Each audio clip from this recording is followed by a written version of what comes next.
বাসার অবস্থাটা দেখাচ্ছি। ইন্টেরিয়রের কাজ চলে, কি অবস্থা প্রত্যেকটা অবস্থা। এটা হলো আমার বেডরুম।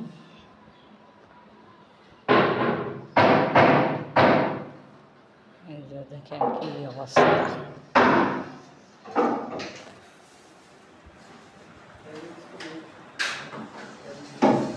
তারপরে এখানে চলতেছে সামনে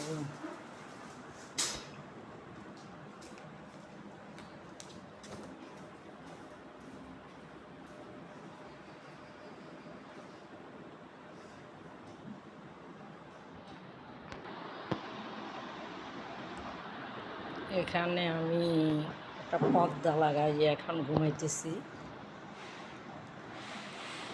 শোকেসে সব জিনিস, তা পূজা ঘরের জিনিস এলোমেলো। তারপরে রুমের এই হালচাল,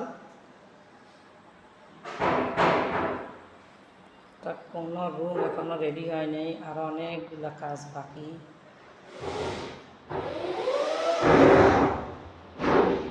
কিচেন এখনো ধরা হয় নাই।